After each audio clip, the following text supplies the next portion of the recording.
So, welcome to PAA 2025. It's wonderful to see so many of you here tonight to celebrate our award recipients and ring in the start of our annual meeting. We look forward to an exciting and productive meeting filled with many opportunities for networking, collaborations, and sharing research findings and new ideas. As you know, this year has brought unprecedented challenges to all of us, and we thank you for your ongoing support, continued engagement with PAA, and your patience as we face very unique challenges in organizing this year's meeting. Unfortunately, our colleagues in federal government are unable to join us this year, which is a big loss to all of us. We wish them all the best in these uncertain times. We are also extremely sorry for the difficulties our international colleagues have faced this year in traveling to the United States. As a result, many have had to withdraw their participation this year. I'm deeply grateful to Vice President Kyle Crowder and the many PAA members who served our program organizing committee and the volunteers who put together hundreds of sessions from some 3,000 submissions. Special thanks also go to the poster judges, captains, and the graduate students at the University of Washington and the University of Pennsylvania who helped us organize the poster sessions.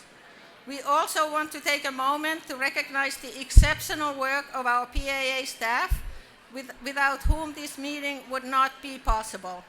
Bobby Westmoreland, Francesca Morton, and Betsy Alafongas.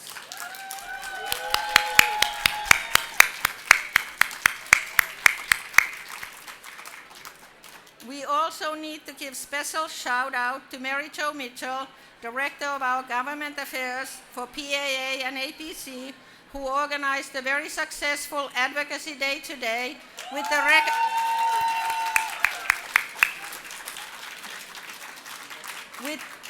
record number of meetings with legislators in Congress, and who does an outstanding job in promoting population research in Washington.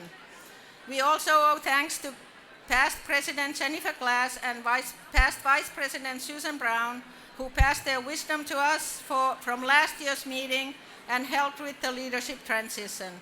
And to all PAA board members and committee members who help sustain PAA. So welcome to PAA 2025. Now I'm going to turn it over to Susan Brown.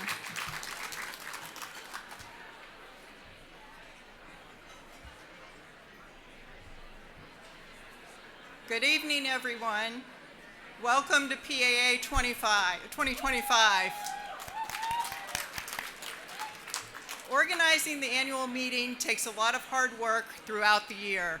As co-organizer of the 2024 annual meeting with past President Jennifer Glass, I got to experience that firsthand. It is truly a team effort, and I'd like to thank Jennifer for her strong leadership. I'd also like to give a huge shout out to this year's President and Vice President, Irma Elo and Kyle Crowder. They've put together a truly fabulous meeting for us. They've expertly juggled meeting planning, even as a series of curveballs have come their way over the course of the year. We are tremendously fortunate to have them at the helm. I also want to echo Irma's comments and thank our PAA staff who stepped up and took on additional work when former PAA Executive Director Danielle Stout resigned in January. Betsy Alafongas, Bobby Westmoreland, Mary Jo Mitchell, and Fran Morton, on behalf of the PAA leadership and membership, we are so grateful for your continued dedication to our organization. PAA is in good hands because of you. Let me just say to all of the meeting attendees out there, when you see Betsy, Bobby, Mary Jo, or Fran these next few days, please take a moment to thank them for their efforts. This meeting would not be possible without them.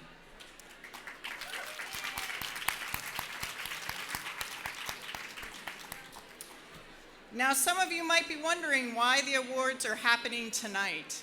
The PAA leadership and board of directors decided to decouple the awards from the presidential address for a few reasons.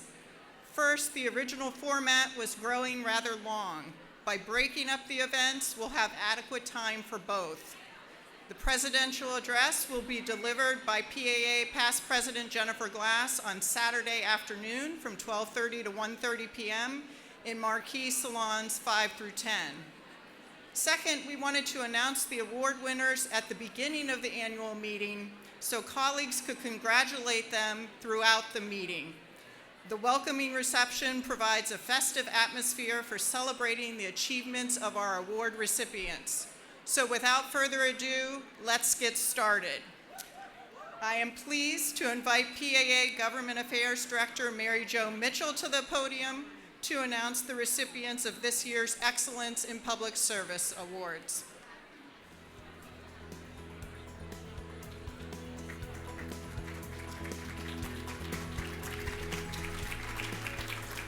Thanks, Susan, and thanks to everybody who did Advocacy Day today. Let's give a round of applause for all those colleagues, yeah? So, it is my honor to announce the recipients of the 2025 PAA Excellence in Public Service Award. In 2008, the PAA Board of Directors created this award to honor policymakers who have been especially supportive of the population sciences and the federal agencies that directly and indirectly support our field. I have to say, this year's recipients embody really the hard work that policymakers do behind the scenes to support your field. We have two worthy recipients this year.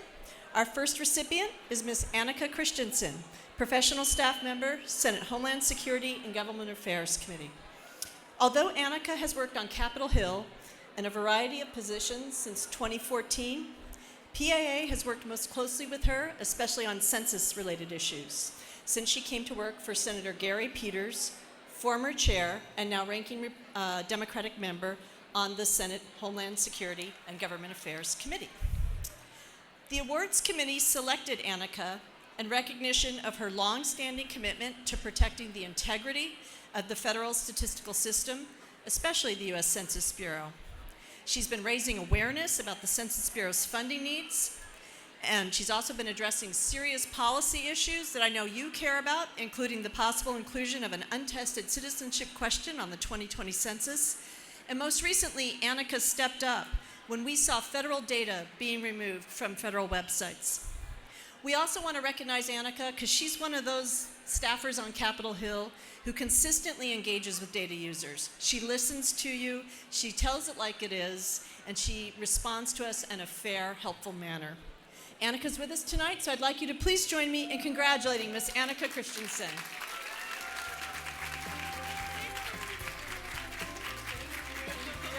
Can we take a picture? Oh, there we are. Should we step over here?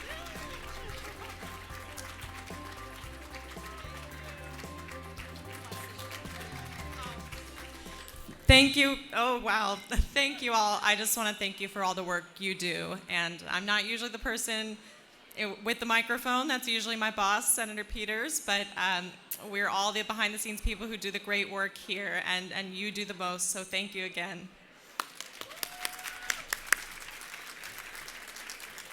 I have another recipient, but I don't believe she made it. Pamela Davidson, are you in the house? Well, I'm going to announce her award anyway, and I will deliver this award to her because she's local, and I will be able to do that.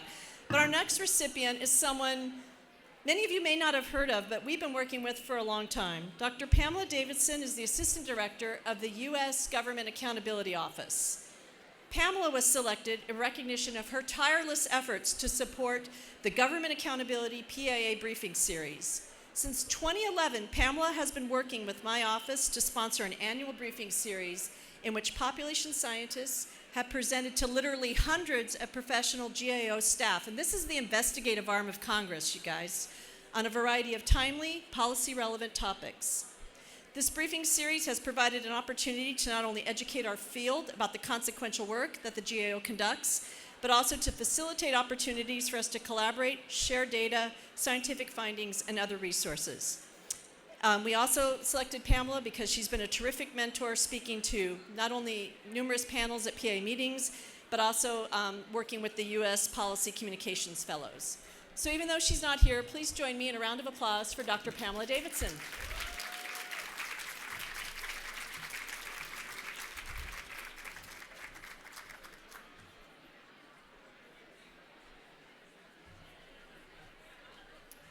All right, now it is time to recognize the outstanding accomplishments of PAA members through several highly competitive awards.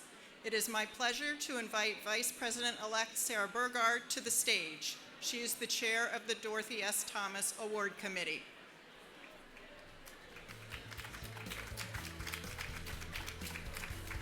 Thanks, everybody. Hello.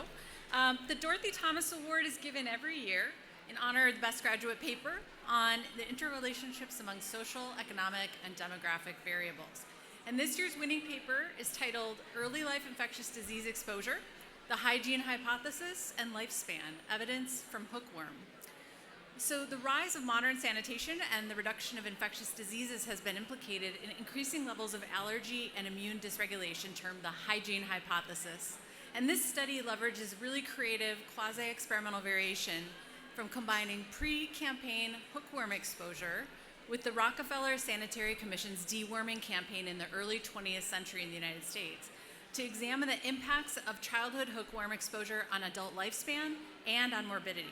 So the figures from the paper, which I encourage you all to read, show deworming before age 5 leads to 2.5 additional months of life in a large sample of adult death records in the US, as well as related to improvements in biomarkers for inflammation and skin-tested allergies, in contrast to what the hygiene hypothesis has to say. So one thing that we really appreciated about the paper was the use of amazing data from the Berkeley Unified Pneumodent Mortality Database, the census, and NHANES biomarker data. And it has direct implications today. So over 400 million people globally live with hookworm, and we've found short-term effects in other papers, but this one is showing us new evidence for the long-term consequences of childhood deworming programs. So I'm thrilled to introduce our winner, and that's Ralph Lawton from Harvard University's Health Policy PhD program.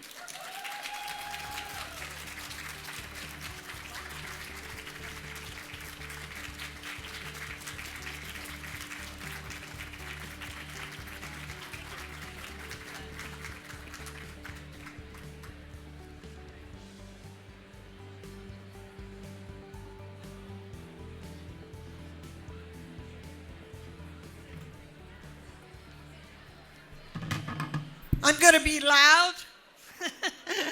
I'm going to present the Irene B. Torber Award. And Irene Torber was a demographer who worked at the Office of Population Research at Princeton and edited Population Index from 1936 to 1954. So long before most of you were even born. Her scholarly work is credited with helping to establish the science of demography. She was the president of the PAA and vice president of the IUSSP, and she was the first woman to be elected to those positions. She's best known for her work on Asia, particularly a book on the population of Japan, which is still fun to read. So this award is presented every other year in recognition of an unusually original or important contribution to the scientific study of population, or for an accumulated record of exceptionally sound and innovative research. Our recipient this year is Dr. Robert Moffett, right, who has accumulated an incredible record of research. He's a renowned economist who was the president of the PAA, served as vice president on the board of the directors and a lot of committees. He's a member of the National Academy of Sciences, the American Association for the Advancement of Science, the American Academy of Arts and Sciences, the Econometric Society, the Society of Labor Economists, as well as the recipient of a Merit Award from the NIH. He served on a lot of committees for the National Academy of Sciences, producing consensus reports, workshops on a wide range of topics relevant to demography. And he was one of the key contributors to a recent NAS roadmap to reducing child poverty. All of these honors were given to Dr. Moffett because of his research, which has made a very substantial contribution to understanding the consequences of U.S. social insurance programs for the well-being of the poor and disadvantaged, for their fertility, for their household formation, for the food insecurity and labor supply decisions. He found that the poorest Americans were being left behind by welfare reforms, especially those unable to work. Moffett studies found that the food stamp program's labor supply effects were very small, and that for Medicaid, labor supply disincentives were strongly correlated with medical need, and that the Social Security Disability Insurance Program to reduce the tax rate on earnings had the same ambiguous effects on labor supply as for other welfare programs. So for this accumulated body of work, he is awarded the Irene B. Teuber Award.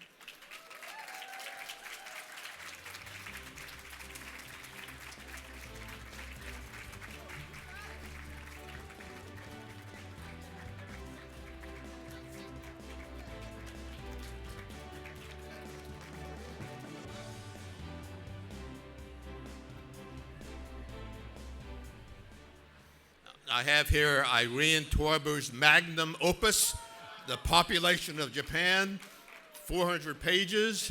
If you read it, you will be inspired. Okay.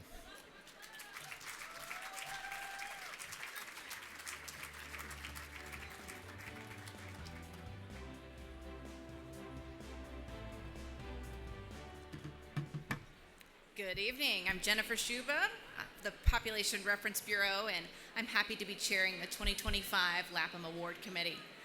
The LAPM Award is given biennially to individuals who have distinguished themselves through sustained achievements in population research, the application of demographic knowledge to improve the human condition, and service to the profession. This year's nominations reflect a dynamic and growing field, one that is making an undeniable mark on public policy and benefiting from decades of dedicated service by our peers. Because of the richness of this year's candidate pool, and I really mean that, it was a doozy, the committee has chosen to award the 2025 LAPM Award to two outstanding recipients who will come up one at a time, Dr. Gary Gates and Professor Andrew Mason.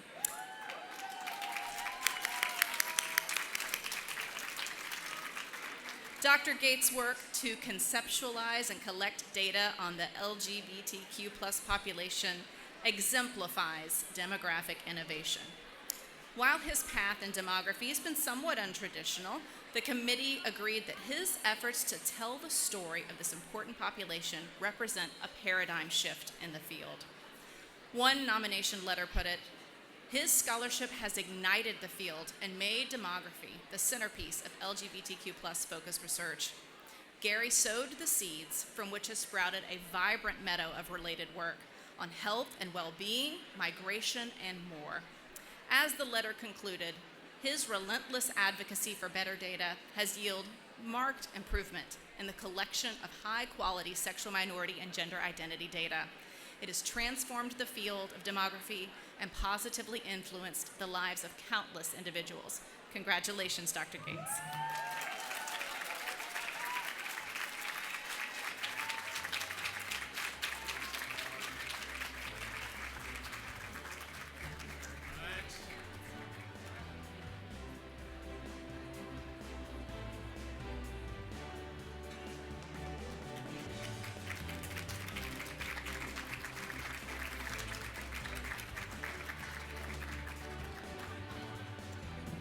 The committee is also proud to present the 2025 Lapham Award to Professor Andrew Mason.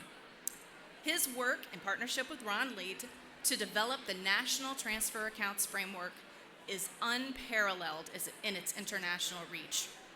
The committee highlighted how influential this work has been for institutions and governments worldwide, many of whom now use the NTA framework to understand the demographic dividend as a defining issue of our time. At a moment when demographic structures are rapidly shifting, Professor Mason's work represents a trifecta of theoretical innovation, methodological development, and policy impact. Congratulations, Professor Mason.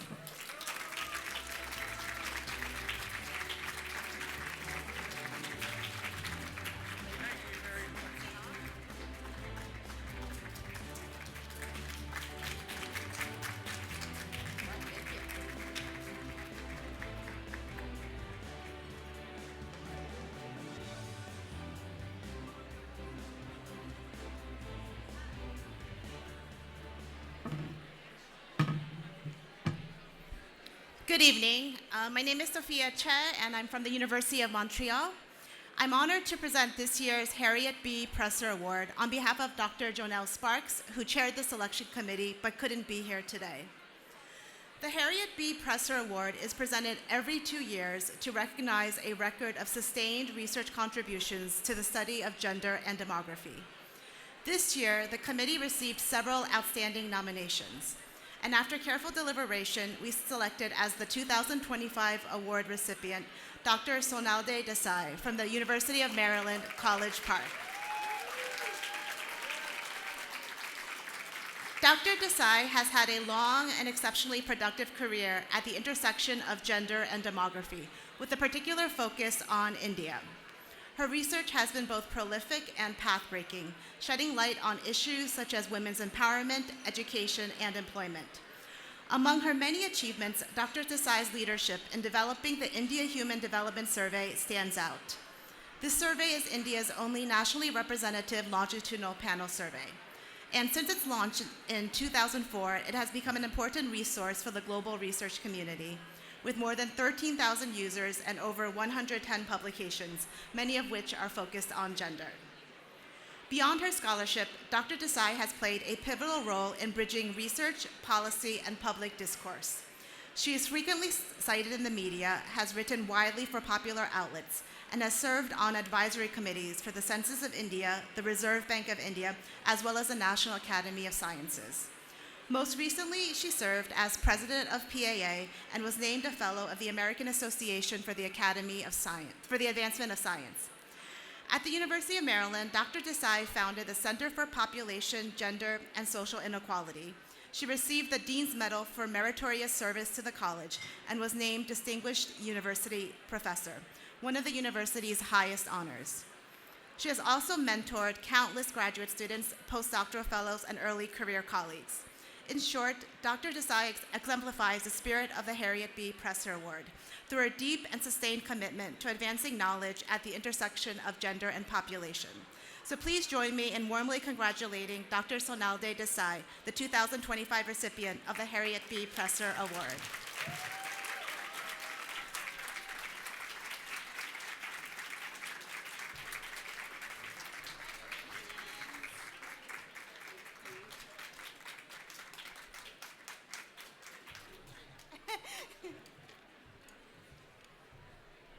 Thank you, everyone. I'm delighted to be standing here because it gives me an opportunity to recognize phenomenal contributions of feminist demographers like Harriet Presser, but also many others whom we have lost recently: Susan Watkins, Karen Mason, Adrienne Germain, Ruth Rickson Mueller, and many, many others. I will not take credit for founding the Center on Populations, Gender and Social Inequality. That was Harriet's great achievement, and I am truly grateful to have had her mentorship over the years. I also think that recognizing the contributions of feminist demography is very important today in this city at this point in time. So thank you.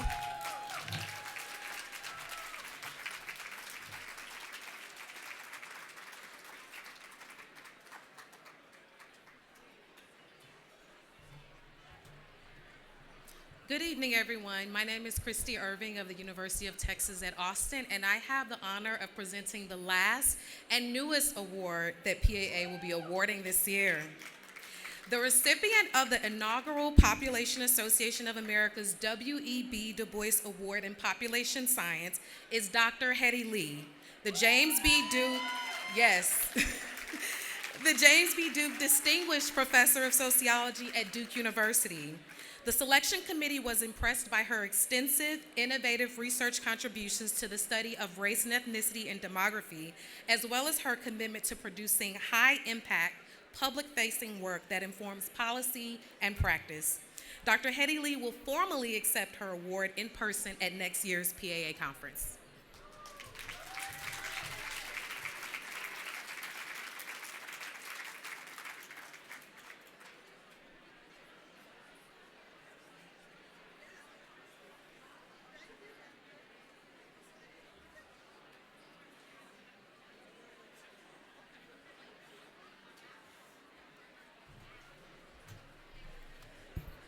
Hello, everyone. We have one last surprise recognition. So I'm going to try and talk as loud as Eileen did. So I'm Marcy Carlson, the current president-elect of PAA, and on behalf of the PAA Executive Committee and the larger PAA Board, I am honored to have the chance to thank Danielle Stout, who has been our executive director for 10 and a half years.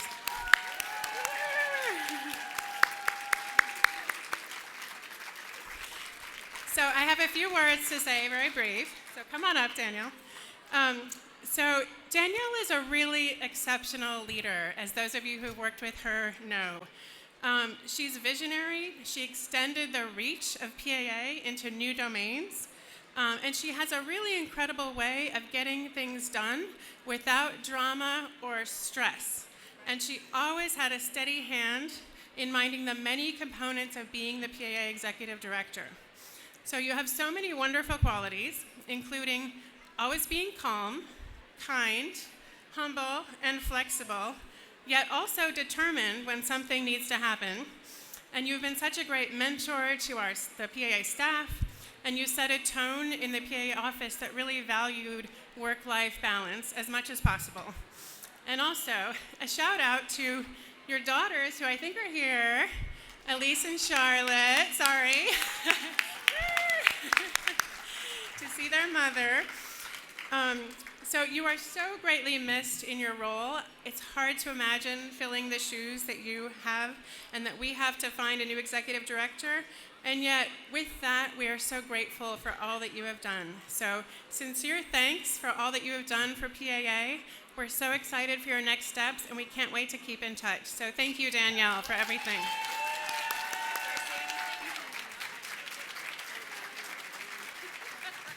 Oh, and we have a small gift for her to open later. Thank you all so much for this recognition. I appreciate it. I'm so grateful. I get a lot of credit for the things that PAA has done. I don't deserve all that credit. There are presidents, vice presidents, board members, committee members who I've worked with that it's been amazing to work with all of you. PAA is truly my best professional experience of my life. I also want to note my lovely daughters. I hope that you can find a job like this where you just love the people as much as I do. And to my lovely husband, St. Doug, for his support. And last but never least, the PAA team. Thank you.